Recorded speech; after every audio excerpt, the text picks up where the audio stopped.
Salut à tous, c'est Emeline et vous êtes sur le podcast Amaryllis. Oh, je suis contente de vous retrouver et j'espère que vous allez bien.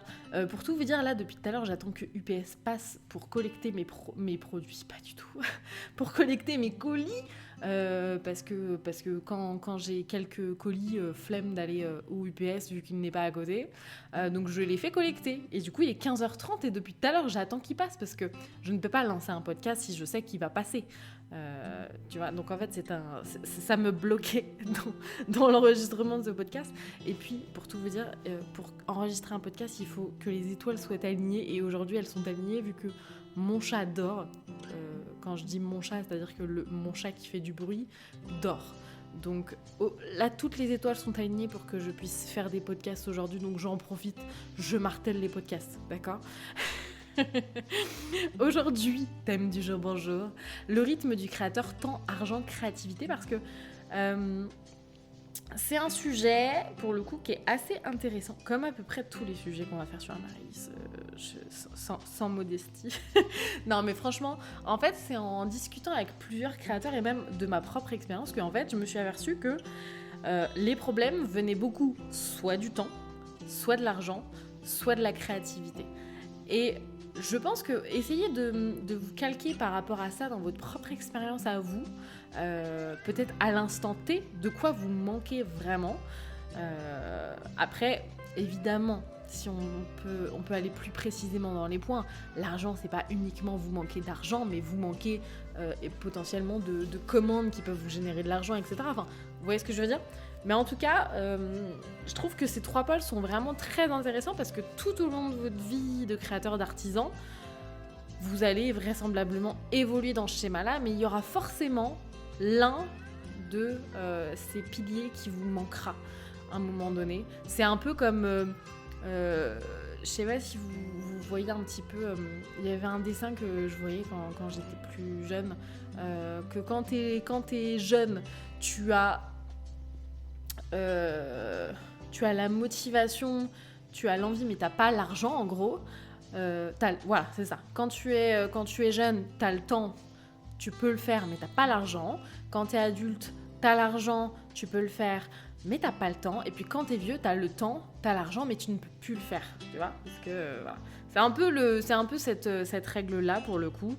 Peut-être que vous ne vous sentirez concerné par aucune de ces cases, mais néanmoins, si vous vous sentez concerné par l'une de ces cases, ou peut-être plusieurs, parce qu'il est possible que vous soyez un petit peu démunis face à plusieurs de ces cases, pas uniquement une seule, eh bien, on va voir un petit peu comment est-ce qu'on peut faire pencher la balance pour rectifier un petit peu le tir et vous aider un petit peu, pour le coup, à sortir la tête de l'eau, parce que peut-être que vous êtes dans la tête dans l'eau, parce que personnellement, là... des fois c'est la tête un petit peu sous l'eau. J'ai changé un peu de... Moi, si je devais me situer par rapport à ça, je te dirais que 2023, la chose principale qui me manquait jusqu'à septembre, octobre, c'était l'argent. Depuis octobre, je te dirais un peu plus le temps. La créativité, j'ai jamais eu trop de soucis de ce point de vue-là. J'ai pas eu encore pour l'instant d'esprit de la page blanche ou quoi, mais bref, on s'écarte du sujet. Allons-y gaiement, mais allons-y sûrement. On va commencer avec le premier facteur, le temps, pour le coup. Déjà, est-ce que toi, tu te retrouves dans ce manque, pour le coup, de temps ?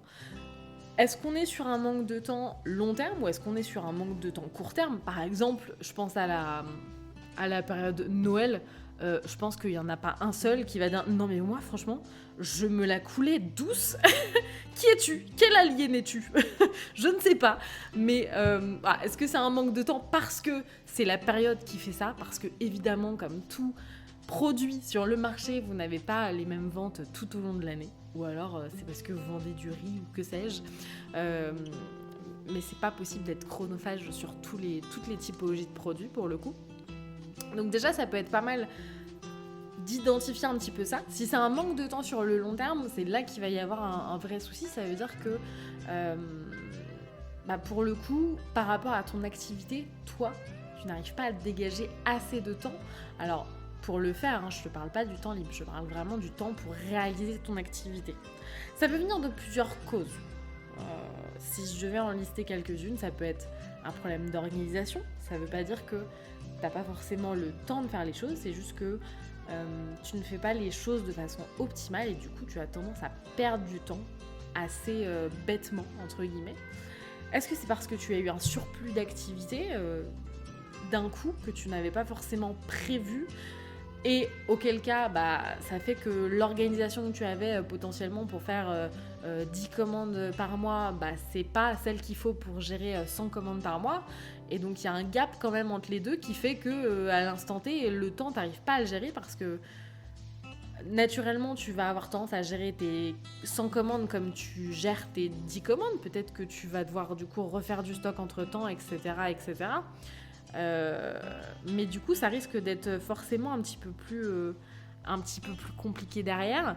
Ça, je dirais que c'est un problème assez court terme. C'est-à-dire que ça dépend. Si tu es tout le temps dans l'engrenage et que du coup, tu n'as pas le temps de te poser vraiment pour poser tes fondations, pouvoir poser ton organisation, ça risque d'être quelque chose qui dure sur le long terme. Moi, c'est l'expérience que j'en ai eue pour le coup. Je me suis retrouvée d'un coup... je me suis retrouvée à faire des 600 € de chiffre d'affaires à un mois, même faire 6 000 € d'un coup. C'est loin d'être que fun. D'accord ? On se dit oui, mais c'est trop bien, t'as vendu beaucoup. Si vous n'êtes pas organisé pour réaliser un surplus d'activité, ça peut vous tuer mentalement. Ça, faut en être conscient. Il faut mieux avancer doucement et sûrement que d'avoir un gap d'un coup trop important, même si je sais que dans votre tête, vous êtes en mode « Non, mais ça serait cool si j'avais 10 fois plus de commandes, etc. » Dans les faits, oui, c'est cool. Dans la réalité, si vous n'avez pas l'organisation qui va avec, etc., c'est beaucoup de charge mentale qui arrive d'un coup sur votre tête. Et du coup, il faut pouvoir le gérer. Donc ça peut expliquer aussi le manque de temps. Autre explication qui peut se passer, est-ce que peut-être vos prix ne sont pas en adéquation avec le temps réel que vous passez sur vos produits ? Admettons, si vous faites... je vais prendre l'exemple de ma copine Tiff qui fait des pots peints. J'adore. Elle peint sur des pots de plantes, pour le coup. Et pour le coup, c'est des choses qui... en parlant avec elle, etc., il y a un vrai problème en termes de prix, en termes de tarification, en fonction du temps qu'elle met. Souvent, c'est quand c'est des activités, justement, qui ne coûtent pas énormément en matières premières, mais qui vont vous coûter en termes de temps. Je pense à tout ce qui est, par exemple, les couronnes en fleurs séchées, la peinture, les illustrations... la couture, c'est des choses qui vont pas forcément vous coûter le plus cher en matière première, mais où c'est vraiment votre temps qui va faire que le prix sera augmenté. Si tu mets un prix qui est peu cher par rapport au temps que tu mets, même je pense à ma copine Marine qui fait de la peinture sur sac en toile de jute. On en avait discuté un peu sur un marché à Langon, je ne sais plus où c'était, je crois que c'était ça, Langon, ça me dit quelque chose. Il faut vraiment prendre en compte ce temps, parce que c'est ton temps qui va faire le prix que tu vas pouvoir mettre dessus. Si tu gagnes, je sais pas, je dis une bêtise, si Tiff fait des pots, et alors je me base pas du tout par rapport aux chiffres qu'elle m'a donné, hein, je mets des chiffres au pif, ne t'inquiète pas Tiff, ne me tue pas. Admettons, elle gagne, je sais pas, 3 € par pot, d'accord ? De bénéfices, hein, c'est-à-dire tu enlèves tes charges URSSAF, tu enlèves tes matières premières, etc. Oui, ne vous inquiétez pas, on fera un podcast sur le prix parce que c'est intéressant, mais je veux vraiment le faire quand j'aurai pleine conscience de ma tête, parce que c'est un sujet qui sera long et qui sera très détaillé, donc il faudra vraiment prendre le temps de faire ça. Elle peut en faire 2 voire 3 par heure. Ça fait qu'elle peut générer 6 à 9 € de bénéfices sur l'heure. Évidemment, si tu pars de ce créneau-là, tu vas forcément manquer de temps par rapport à ce que tu peux produire, parce que en fait, tu vas jamais produire assez vite par rapport à la rentabilité que ça va te faire. Est-ce que tu comprends ce que je suis en train de te dire ? Même si Tiff fait toute sa journée des pots, ce qui n'est le cas d'aucun artisan, d'aucun créateur, parce qu'il y a forcément des moments où on va faire des commandes, il y a des moments où tu vas être sur tes réseaux sociaux, il y a des moments où tu vas être sur ton agenda, il y a des moments où... Voilà, il y a forcément un moment où tu ne feras pas que ça, c'est logique, un artisan ne crée pas 100% du temps. Bah forcément, tu vas avoir du mal à te dégager du temps. Alors que... ou alors Tiff va devoir travailler 2 fois plus que ce qu'elle devrait pour la même chose. En te sous-évaluant par rapport à ton prix, en fait, tu fais que tu perds du temps parce que pour le même temps, si Tiff, au lieu d'avoir 3 € de bénéfice dessus, elle a rien que 6 € de bénéfice sur chaque pot, ça fait qu'au lieu de gagner 9 €, elle va pouvoir gagner 18 € de l'heure. Voilà, c'est complètement... C'est tout aussi crétin. Mais tu vois un petit peu ce que je veux te dire. C'est-à-dire qu'il faut vraiment que votre temps soit coordonné avec le prix que vous mettez en avant. Au péril de perdre votre temps et de devoir toujours produire parce que vos produits ne sont pas chers, que vous ne gagnez pas assez sur eux et que du coup vous avez l'impression de ne jamais avoir de trésorerie, mais parce que c'est le cas, parce que vous n'aurez jamais de trésorerie pour le coup avec ce mode de fonctionnement. Alors comment est-ce qu'on peut changer ça ? Déjà, si on a du mal à se motiver, parce que ça peut arriver, on peut avoir des pertes de motivation, pensez à changer d'environnement. Peut-être que vous avez du mal à... Il y a des gens qui ont du mal à créer quand ils sont chez eux, quand ils sont dans leur atelier ou quoi, ou par exemple les tâches un peu plus fastidieuses. Je pense à la compta, je pense aux factures, les choses comme ça. Pensez à changer d'environnement. Vous pouvez très bien aller dans des cafés, des choses comme ça, juste pour vous mettre dans votre bulle et pouvoir faire toutes les tâches que forcément vous prenez pas forcément le temps de faire quand vous êtes chez vous parce que c'est des tâches que vous trouvez un peu plus fastidieuses et du coup vous avez envie de plus vous focaliser sur d'autres tâches qui pour vous sont plus importantes. Moi par exemple tout ce qui est facture etc, j'ai tendance à le faire quand je suis de permanence en magasin parce que justement c'est un environnement où je suis hors de chez moi, j'ai juste ça pour m'occuper entre guillemets et du coup ça va me forcer à optimiser ce temps.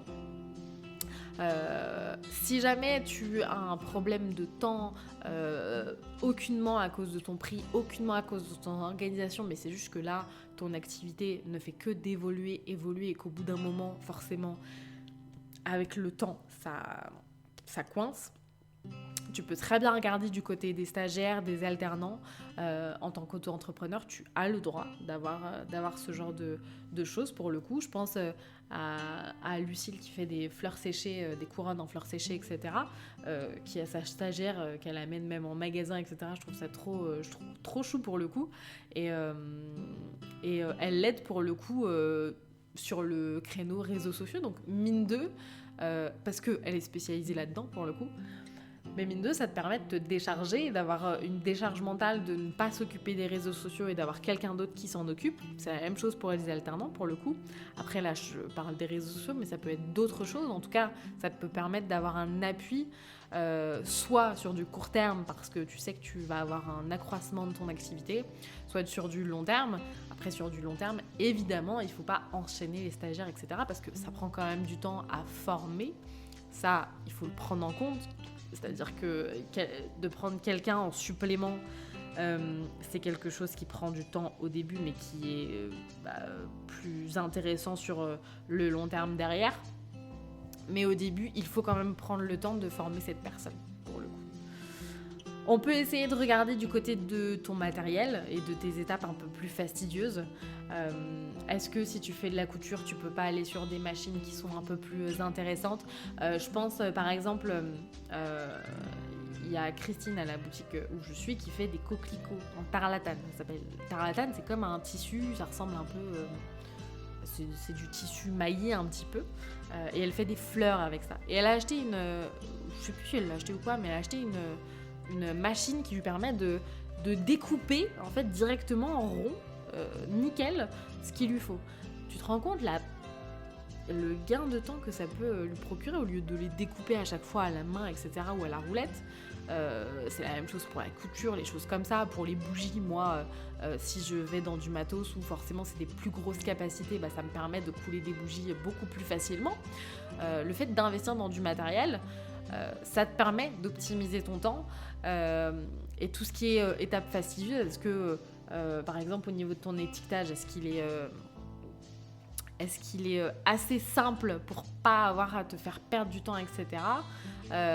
Toutes ces petites étapes, en fait, moi j'ai toujours l'habitude de plus fonctionner sous forme usine, c'est-à-dire que quand je fais un truc, je fais que ça.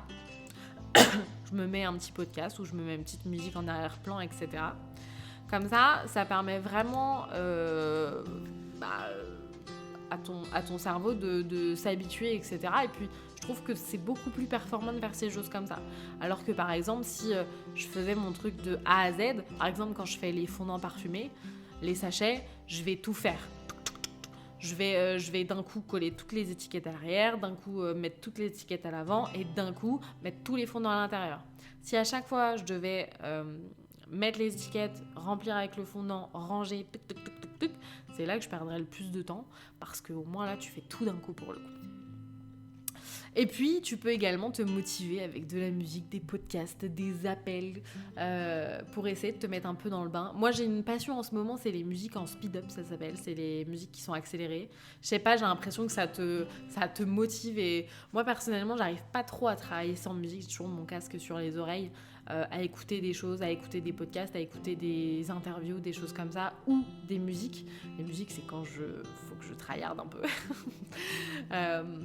Mais pour justement faire passer le temps un peu plus vite et être un peu plus motivé, en sachant que, évidemment, si tu n'es pas motivé, ça sert à rien de se forcer. Il faut mieux faire les choses à temps, mais que de se forcer pour le coup.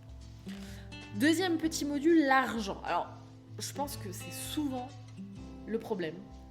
Souvent au début, c'est l'argent pour le coup. Enfin, quand tu es auto-entrepreneur, je pense que souvent, c'est ce facteur-là qui pêche un peu. Après, ça pêche toujours un petit peu pour le coup. Mais il y a plusieurs choses à savoir, à observer si jamais tu es en manque d'argent, en manque de trésorerie en ce moment. Il y a différents contextes. Est-ce que, par exemple, tu as des gros investissements que tu as réalisés en attente ? Je sais pas, est-ce que tu as acheté une nouvelle machine qui t'a coûté cher et que du coup il faut forcément la rentabiliser par la suite mais que tu n'arriveras pas à la rentabiliser en un coup ? Est-ce que pareil, tu as des problèmes avec la rédaction de tes prix, tu vois, c'est en corrélation un peu avec le phénomène de temps. Est-ce que tes prix sont suffisamment intéressants pour le client mais pour toi aussi pour pouvoir subvenir à tes besoins et subvenir à toi-même pour le coup, à tes propres besoins et aux besoins de ton entreprise. Est-ce que tu as un manque ou est-ce que tu as au contraire trop de stock ? Le fait d'avoir un manque de stock et pas de trésorerie, le problème c'est que si tu n'as pas d'argent en attente ou quoi, c'est que y a un petit souci pour le coup. Soit c'est que vraiment là il y a un problème au niveau des prix, je pense. Soit tu as eu un gros événement, etc. Mais si par exemple tu n'as pas une commande pro qui est en attente ou quoi et que tu n'as pas de stock, là c'est un peu plus compliqué. Je t'inviterai à regarder peut-être au niveau de tes marges, etc. Ou est-ce qu'au contraire tu as trop de stock ? Souvent c'est quelque chose qui est un peu compliqué parce que avoir trop de stock, alors trop de stock ça veut tout dire et rien dire parce que trop de stock en décembre ça n'existe pas. Enfin ça existe mais tu vois ce que je veux dire. Mais le stock que tu as pour février c'est forcément pas le même que tu as pour décembre. Mais c'est surtout que c'est des choses qui peuvent te tuer, notamment si c'est trop de stock sur des éditions limitées, etc. Surtout si tu n'as que ton site internet et que tu n'as pas de commande, avoir trop de stock, ça peut t'empêcher derrière de faire d'autres investissements. Donc il faut faire attention surtout au début de ne pas avoir trop de stock, même si la balance elle est toujours très compliquée à faire entre les deux. Moi j'ai toujours du mal, en vrai, il y a toujours des... Je regarde souvent ma compta parce que je veux pas trop dépenser, forcément. Je veux pas avoir trop de stock, mais... d'un côté, le stock part quand même assez vite. Donc, c'est un petit jeu de marionnette pour le coup, mais attention à ne pas vouloir trop produire, surtout sur des mois un peu morts, février, janvier. en fonction de ton secteur d'activité, ou alors juillet-août si t'es pas près de la mer ou de zones touristiques dans des magasins, etc. Ça sert pas à grand chose de trop produire. Il faut que tu produises en fonction de tes besoins réels et pas en fonction de ce que tu as chez toi. C'est pas grave si tu ne produis pas pendant 1 semaine, 2 semaines, si ça ne part pas, ça sert à rien parce qu'une fois que c'est créé, c'est du stock, mais le stock mort, c'est de l'argent qui dort pour le coup.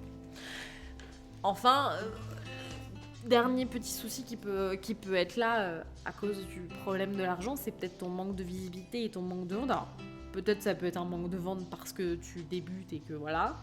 Peut-être que c'est un manque de vente parce que ça n'a jamais vraiment décollé ou parce que c'est un produit qui est plus compliqué à vendre, etc. Peut-être que tu n'es pas forcément trop visible. Mais en tout cas, ça peut faire que derrière, tu ne puisses pas trop déclencher de vente. Et forcément, si tu ne déclenches pas de vente, ça ne te permet pas de générer de chiffre d'affaires. Et si tu n'as pas de chiffre d'affaires, tu n'as pas de trésor. Et si tu n'as pas de trésor, tu n'as pas d'argent. Voilà, tout simplement. Alors, qu'est-ce qu'on peut faire pour essayer de sortir la tête de l'eau quand on est sur ce manque d'argent? On peut déjà commencer à scinder son compte pro et se faire un vrai suivi de sa comptabilité pour comparer tes dépenses et tes recettes réelles. Avoir une visibilité sur tout son ensemble, c'est vraiment primordial pour le coup. Moi, j'ai très vite fait un compte professionnel et franchement, ça m'a changé la vie. Et c'est très important de faire sa comptabilité. Alors, j'ai des copines qui ne le font pas, je ne sais pas comment vous faites, mais franchement, je vous invite à le faire.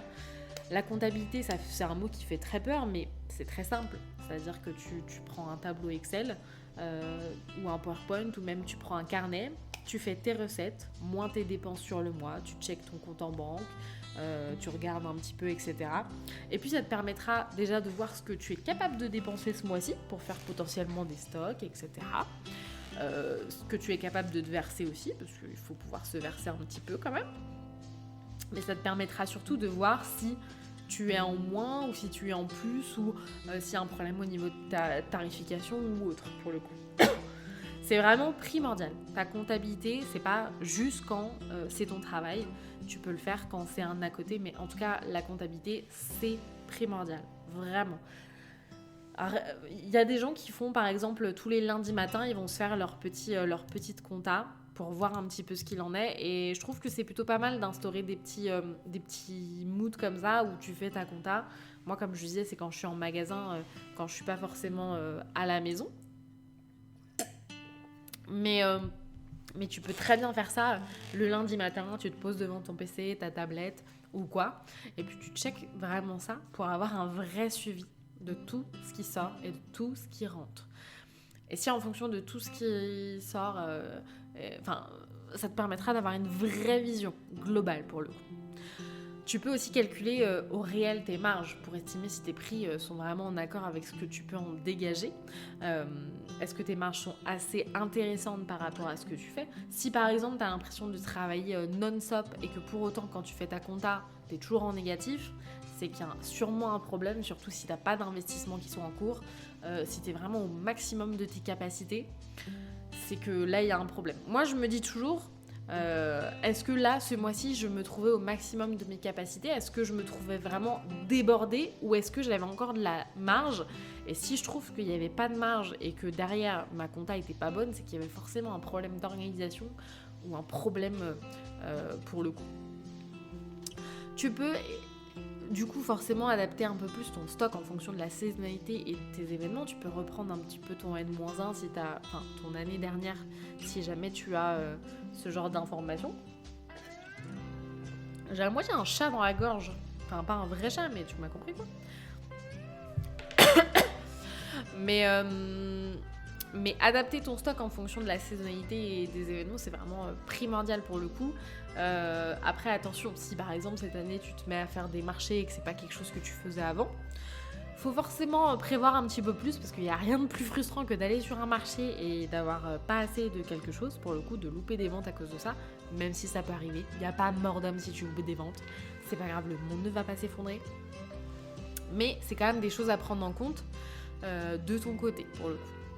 Tu peux aussi relancer les professionnels qui sont en retard si tu as, enfin, les professionnels ou les particuliers, si par exemple tu as un mariage ou un événement de prévu et qu'il y a un retard au niveau du paiement, alors je te conseille sur tes factures de toujours bien afficher les conditions de paiement. Est-ce que c'est à la réception de la facture? Est-ce qu'il y a un acompte? Est-ce que c'est J plus 30 à réception de la marchandise? Voilà, ça te permettra vraiment d'avoir quelque chose de précis et de pouvoir te protéger au cas où tu as des professionnels qui ne sont peu compréhensifs et qui auraient tendance à te payer en retard. Surtout si tu n'as pas de trésorerie. Une commande professionnelle, ça peut faire la différence entre une comptabilité négative et positive. J'en sais quelque chose ce mois-ci, hein. Voilà. Mais ça, faut pas hésiter à les relancer. Alors, je sais que j'ai des copines, elles ont du mal à relancer, elles ont toujours peur. Mais faut pas oublier que c'est votre argent, hein, c'est normal de pouvoir relancer. Vous pouvez le faire de toute façon, de façon cordiale. Il n'y a pas à être désagréable dans les mails comme ça. Et puis, si jamais ça marche pas, il y a quelque chose qui fonctionne toujours très bien, c'est les recommander. J'avais eu le cas une fois, j'ai envoyé un courrier recommandé, vous pouvez être sûr que 24 heures après la réception du recommandé, j'avais mon dû. Donc ça marche très bien pour le coup. Donc faut pas hésiter à faire ce genre de choses. Vous pouvez également participer à des projets qui sortent de votre zone de confort. Si à l'instant T, en fonction des projets que vous faites, en fonction des événements que vous faites, vous avez l'impression de ne pas forcément vous y retrouver dans le domaine du au niveau de vos tarifs, etc. Rien ne vous empêche de sortir de vos sentiers battus. Par exemple, un marché de créateurs, c'est peut-être pas forcément ce qui est le plus adapté, mais un salon d'artisans, un salon d'artistes, c'est peut-être plus adapté à votre activité, ou un salon du bien-être, ou un salon de l'alimentaire, ce genre de choses. C'est peut-être des choses qui sont plus adaptées à votre activité. Donc ça, c'est des choses que vous pouvez tester. De toute façon, toute expérience est bonne à prendre, mais en tout cas, ça vous permet de sortir de votre zone de confort et potentiellement de gagner un petit peu plus, ou en tout cas de gagner sur des secteurs que vous n'aviez pas touchés avant pour le coup. Troisième et dernier module, la créativité. Alors je pense que c'est peut-être celui qui est un peu le plus frustrant parce que potentiellement ça peut être vu comme une perte de motivation, hein. Autant si on n'a pas le temps et si on n'a pas l'argent, ça ne veut pas dire qu'on n'est pas motivé. Autant si on a une perte de créativité, on va tout de suite avoir l'impression que faut jeter la clé sous la porte. Parce que ça veut dire que voilà. Alors c'est pour ça qu'il faut jamais perdre le renouveau pour le coup. Alors, après il y a des gens qui ne sont pas créatifs. Certains d'entre vous font peut-être des activités qui sont purement manuelles mais pas forcément créatives. Mais pour ceux qui font vraiment des activités créatives, qui font appel à tout leur sens, etc., c'est possiblement quelque chose que vous pouvez avoir, notamment le syndrome de la page blanche. Alors, pas forcément que pour un écrivain, of course, mais ça peut fonctionner pour tout. Moi, des fois, j'ai des événements où je suis en mode j'ai envie de faire quelque chose, mais je ne sais pas quoi faire. Tu peux avoir également peut-être trop de produits proposés, ce qui empêche la nouveauté. Si tu as déjà énormément de typologies de produits, si, je sais pas, si tu fais de la fleur séchée et que tu le détournes sous forme de couronne, si tu le détournes sous forme de bijoux, si tu le détournes sous forme d'illustration, si tu le détournes sous forme de stickers, voilà. Soit tu kiffes et c'est cool, soit c'est trop et du coup ça t'empêche derrière de pouvoir avoir ta créativité parce qu'en fait t'es tout le temps dans le jus avec tes propres créations. Dans certains domaines, c'est très simple de se faire un peu avoir par ce créneau-là, mais c'est surtout il faut pas avoir ce côté trop de produits pour le coup. Ça peut être assez simple, ça peut changer avec des petits systèmes de séries, de mini-collections, pour éviter de se sentir trop dans le jus pour le coup. Pour la créativité, du coup, vous pouvez regarder du côté des événements. Parce que pour le coup, rien de mieux pour la créativité que de s'entourer de personnes créatives.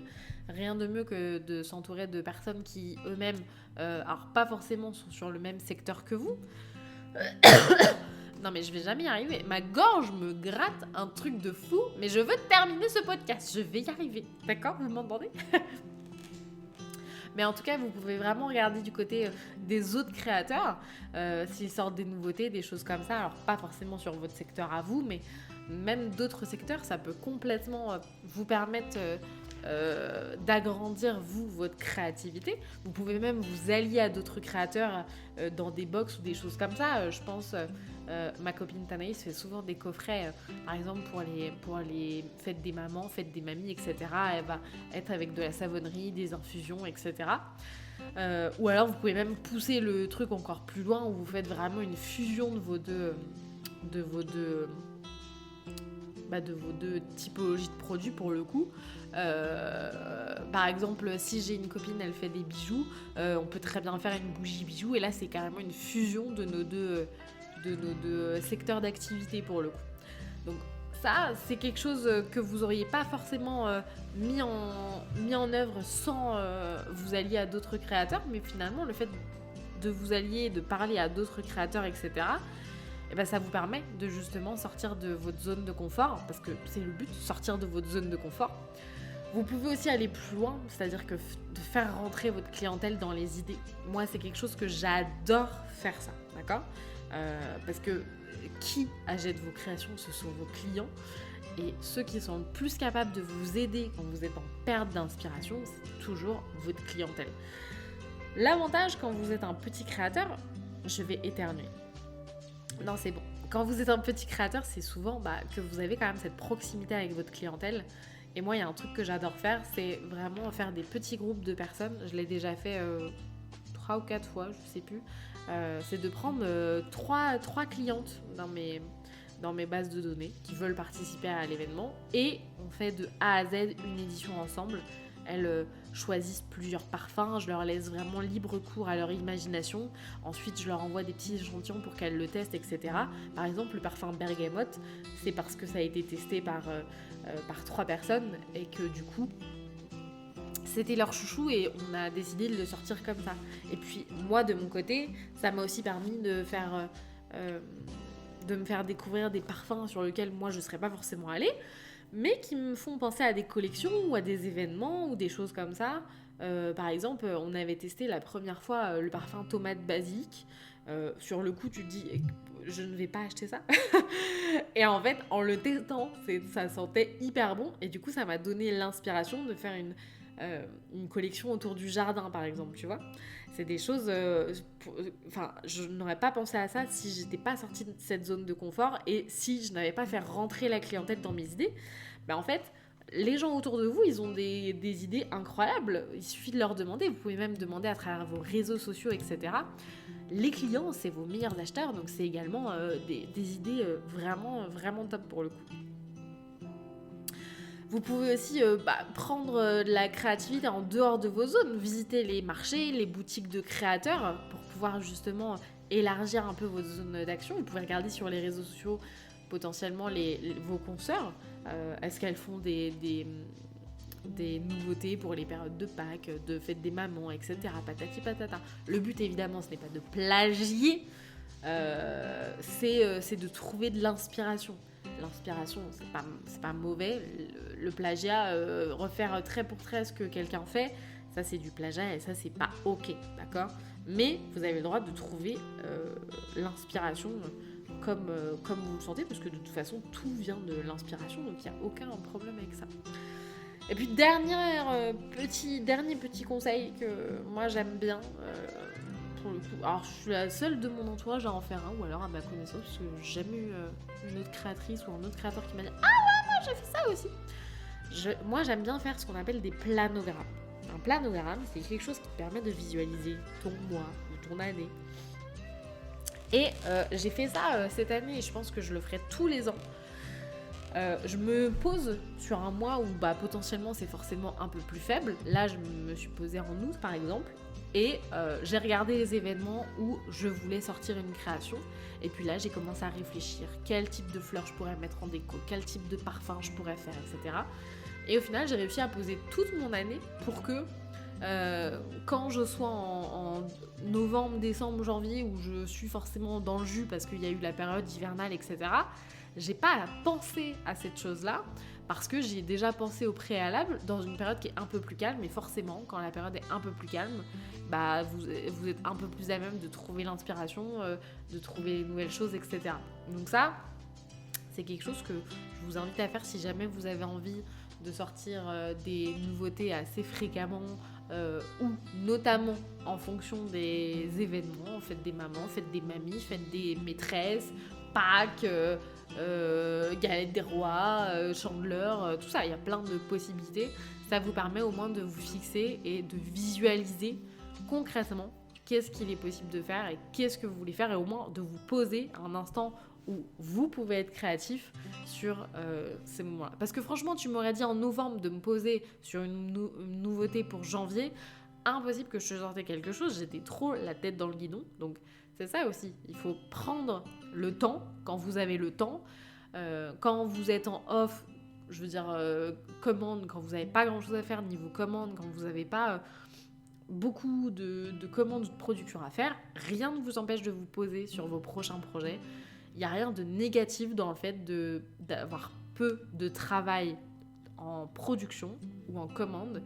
Il faut optimiser ce temps pour que ce soit un temps créatif où vous pensiez à de nouvelles choses, où vous vous posiez et que vous puissiez visualiser les nouvelles choses. Voilà un petit peu. Voilà un petit peu pour ce triangle équilatéral du rythme du créateur.